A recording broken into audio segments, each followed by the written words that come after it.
Ravi sir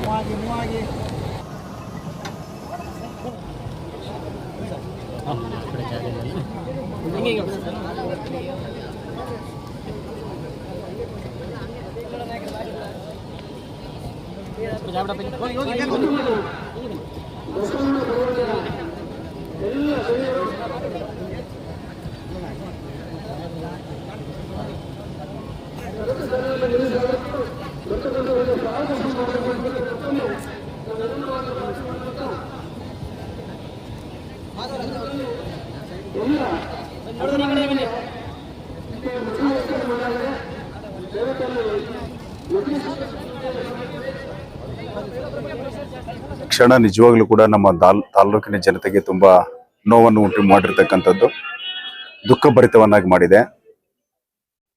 ಶ್ರೀಮಾನ್ ವೆಂಕಟರಮಣಪ್ಪ ಅವರು ಬಹಳ ಕೆಳಮಟ್ಟದಿಂದ cabinet ಮಂತ್ರಿವರೆಗೂ ರಾಜಕಾರಣದಲ್ಲಿ ಬೆಳೆದು ಬಂದವರು. ಈ ತಾಲೂಕಿನ ಪ್ರತಿಯೊಂದು ಹಳ್ಳಿಯ ಚಿತ್ರಣ ಅವರ ಮನಸ್ಸಲ್ಲಿತ್ತು. ಅವರ ರಾಜಕೀಯದ ಅವಧಿಗಳಲ್ಲಿ ಅವರು ಕೂಡ ಶಕ್ತಿ ಮೀರಿ ಈ ತಾಲೂಕಿನ ಅಭಿವೃದ್ಧಿ ಕೆಲಸಗಳನ್ನ ಮಾಡಿದ್ದಾರೆ. ಆದರೂ ಕೂಡ ರಾಜಕಾರಣದಲ್ಲಿ ನಮಗೂ ಅವ್ರಿಗೂ ಯಾವುದೇ ವಿಧವಾಗಿರ್ತಕ್ಕಂಥ ವೈಯಕ್ತಿಕವಾಗಿರ್ತಕ್ಕಂಥ ಒಂದು ದ್ವೇಷ ಆಗ್ಲಿ ಅಸೂಯೆ ಆಗ್ಲಿ ಇರಲಿಲ್ಲ. ಬಟ್ ರಾಜಕೀಯವಾಗಿ ನಮಗೂ ನಮ್ಮ ಪಕ್ಷಕ್ಕೂ ನಮ್ಮ ಮುಖಂಡರಿಗೂ ವ್ಯತ್ಯಾಸ ಇತ್ತೇ ಬಿಟ್ರೆ ಕೆಲವು ಸಿದ್ಧಾಂತಗಳ ಮೇಲೆ. ಬಟ್ ನಾವೆಲ್ಲ ಕೂಡ ಅವರ ಸಮಾರಂಭಗಳಿಗೆ ನಾವೆಲ್ಲ ಹೋಗಿದ್ದೀವಿ, ನಮ್ಮ ಸಮಾರಂಭಗಳಿಗೆ ಅವರೆಲ್ಲ ಬಂದಿದ್ದಾರೆ.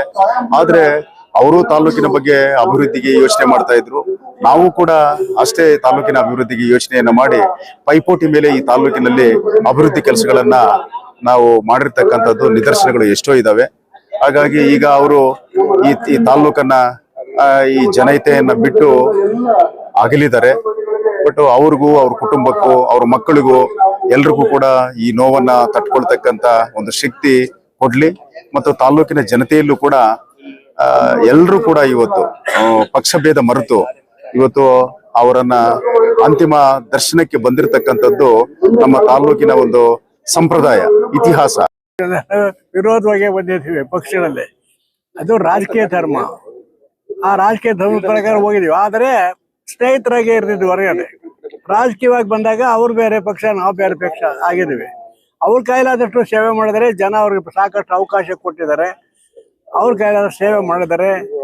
ಈಗ ರಾಜಕೀಯ ಮಾಡ್ತಕ್ಕಂಥ ಸನ್ನಿವೇಶ ಇದಲ್ಲ. ಅದು ಅವರು ಸಾಕಷ್ಟು ಸೇವೆ ಮಾಡಿದ್ದಾರೆ. ಅದಕ್ಕೆ ದೇವರು ಅವರಿಗೆ ಆತ್ಮ ಶಾಂತಿ ಕೊಡಲಿ. ಆ ದೇವರು ಇನ್ನೂ ಒಂದು ಸ್ವಲ್ಪ ದಿನ ಆಯುಷ್ ಕೊಡ್ಬೋದಾಯ್ತು ಅವ್ರಿಗೆ. ಅವರ ಅಗಲಿಕೆ ಏನಿವತ್ತು ಅವರ ಕುಟುಂಬಕ್ಕೂ ಮತ್ತು ಎಲ್ಲ ಅಭಿಮಾನಿಗಳಿಗೂ ಸಹ ದೇವರು ಶಕ್ತಿಯನ್ನು ಕೊಡಲಿ. ಅವರು ನಮಗೆ ರಾಜಕೀಯವಾಗಿ ಅವ್ರಿಗೂ ನಮಗೂ ಬೇರೆ ಬೇರೆ ಐತೆ ಹೊರತು, ಆದರೆ ಆತ್ಮೀಯತೆಯಲ್ಲಿ ನಾವೆಲ್ಲ ಒಂದೇ ಆಗಿದ್ವಿ. ಎಸ್ಪೆಷಲಿ ನನ್ನಂತೂ ಅವರು ಪಾಪ ಎಲ್ಲನ ಇರಲಿ ಎಣ್ಣೆ ಈರಣ್ಣನ ಬದಲು ಎಣ್ಣೆ ಈರಣ್ಣ ಅಂತ ಕರೀತಿದ್ರು. ಅವಂದರೆ ಒಂದು ಆತ್ಮೀಯತೆಯಿಂದ ಕರೆದಿದ್ರು. ಅವರ ಅಗಲಿಕೆಯನ್ನು ನಿಭಾಯಿಸ್ತಕ್ಕಂಥ ಶಕ್ತಿಯನ್ನು ಆ ದೇವರು ಅವ್ರ ಕುಟುಂಬಕ್ಕೆ ಕೊಡಲಿ ಮತ್ತು ಅವರ ಆತ್ಮಕ್ಕೆ ಶಾಂತಿ ಸಿಗಲಿ ಅಂತೇಳಿ ಈ ಸಂದರ್ಭದಲ್ಲಿ ನಾನು ಹೇಳಕ್ಕೆ ಇಷ್ಟಪಡ್ತೀನಿ.